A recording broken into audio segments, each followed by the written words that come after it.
Happy birthday to you, happy birthday to you, happy birthday Venkanna. వార్తలు చెప్పుకుంటా birthday పాటలు పాడుతుంది అని అనుకుంటుర్రు కదా, వాడితే పట్టుకొచ్చిన. ముందుగల సార్కు ఓసారి బర్త్డే విషెస్ చెప్దామని బర్త్డే పాట వాడినా కానీ ఎవరిది బర్త్డే అని అనుకుంటుర్రా? ఆగు కూర్చుండు చూడుర్రి సార్. అబ్బా మంత్రి సార్ దొరబాబు ఉన్నట్టే ఉన్నాడు కదా. నమస్తే సార్, హ్యాపీ బర్త్డే. ఎట్లున్నారు? అగ్గో నేనేమన్నా సార్, నేను ఎదురుంగా కూర్చొని పిలుస్తుంటే నాకెళ్ళి చూడని కూడా చూస్తలేరు కదా. సరే చూడకుంటే ఏమాయి గాని ఇక సాల్ చెయ్యుర్రి సార్ మీ ముచ్చట. చెయ్యుర్రి సారు, సాల్ చెయ్యుర్రి. ఈ రోజు నా పుట్టినరోజు సందర్భంగా నల్గొండ జిల్లానే కాదు యావత్ రాష్ట్రంకి వెళ్ళి వచ్చి గ్రీటింగ్ చెప్తానికి వచ్చిన మా తమ్ముళ్లకు, అన్నలకు, చెల్లెళ్ళకి అందరు కూడా ధన్యవాదాలు తెలియజేసుకుంటూ అందరికి థ్యాంక్స్ చెప్పిర్రు కదా సార్. ఇక రాజకీయ ముచ్చట్లు చెప్పుర్రి. ఎన్నికల రిజల్ట్ ఇంకా 5వ తారీఖు 4వ తారీఖు కంప్లీట్ అవుతుంది. ఆ తర్వాత బీఆర్ఎస్ పార్టీ అనే పార్టీ మొత్తం కూడా భూస్థాపితం కాబోతున్న సందర్భంలో ఉన్నట్టుండే ఒక్కసారి గంత మాట అంటివేంది సారు? వాళ్ళ చెల్లె జైల్లో ఉండడం, ఆ ఫ్రస్ట్రేషను, పదవి పోయిందని ఫ్రస్ట్రేషను, ఏం పోయిందో కానీ కేటీఆర్ గారు చదువుకున్న వ్యక్తి, అమెరికాలో చదువుకున్నని చెప్పి చెప్పుకునే వ్యక్తి నిన్న గ్రాడ్యుయేట్ కాన్స్టిట్యున్సీ ఎన్నికల్లో ఆయన మాట్లాడిన మాటలు అనుకుంటూనే ఉన్నా. కేటీఆర్ సార్ మాటలకు మంత్రి సార్ బగ్గనే నారాజు అయినట్టున్నాడని అనుకుంటూనే ఉన్నా. ఆయన నిన్నేమనలేదు కదా సారు. గౌరవ ముఖ్యమంత్రి గారిని పట్టుకొని రేవంత్ రెడ్డి అంత సిగ్గుమాలిన పనికి మాలిన సీఎం దేశంలో ఇంకొకటి లేడంట. ఓహో నిన్నన్నాడని కాదా, ముఖ్యమంత్రి సార్ ను అన్నాడని నారాజు అయ్యిర్రా? సరే సార్ ఇక చెప్పుర్రి. ఏదో మీ నాయన పేరు చెప్పుకొని నువ్వు మంత్రి అయినవు, నీలాగా ఆయన రాలే కదా. ఆయన జడ్పీటీసీ ఇండిపెండెంట్ గెలిచిండు, ఎమ్మెల్సీ ఇండిపెండెంట్ గెలిచిండు, ప్రజల మధ్య పోరాటం చేసిండు, ముఖ్యమంత్రి అయ్యిండు.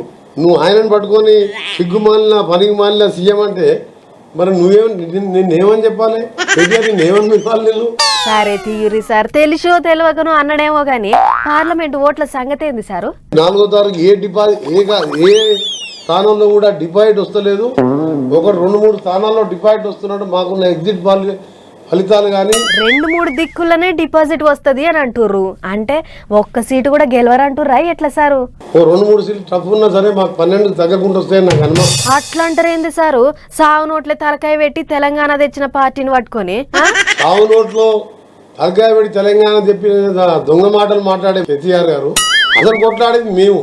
చనిపోయింది మా పిల్లలు, శ్రీకాంత్ గారు లాంటి పిల్లలు ఎంతో మంది చనిపోతే ఆ చావులను సకలజన సమ్మె చూడలేక మేము మా సొంత పార్టీ నుంచి నాలాంటి వాడు మంత్రి పదవి రాజీనామా చేసి నిరాహార దీక్ష రోడ్డు మీద చేసినాం. ఇదైతే వాస్తవమే సారు. మీరు మంత్రి పదవికి రాజీనామా చేసింది అయితే వాజిబే. రైతులకు 2 లక్షల రుణమాఫీ చేయడానికి కూడా మొత్తం ప్రణాళిక తయారు చేసుకున్నాం. మేము ఏకకాలంలో రుణమాఫీ చేయబోతున్నాం అని భయం పట్టుకుంది. సరే అది అట్లుంచుర్రి గాని మీరేమో గిట్ల అంటుర్రు, అటు కార్ పార్టీ వాళ్ళేమో మాకే 10 సీట్లు వస్తాయి అని అంటుర్రు కదా సారు. అందుకనే నీ పార్టీ కుప్ప కూలిపోయింది. మేడిగడ్డ బ్యారేజ్ లాగా టీఆర్ఎస్ పార్టీ మొత్తం కుప్ప కూలిపోతుంది. మీరు చూడండి 6వ తారీఖు తర్వాత ఏ పార్టీలో ఒక్క మనిషి ఉన్నాడు, ఒక్క మనిషి కూడా కనబడు పార్టీలో. 10 ఏళ్ళు అధికారంలో ఉన్న పార్టీని గట్ల అంటే ఎట్లా సారు? ఫెయిల్ అయ్యే ముందు వెలుగు ఎక్కువ వస్తాను అన్నట్టు దుకాణం బంద్ అయ్యే ముందు ఇష్టం మాట్లాడుతున్నాడు. కార్ పార్టీ ఆరిపోయే దీపం అంటారు, గంతేనా సారు? సరేది యుర్రి గదంతా మాకెందుకు గాని మీరన్న రైతు రుణమాఫీల సంగతి ఏంది మరి?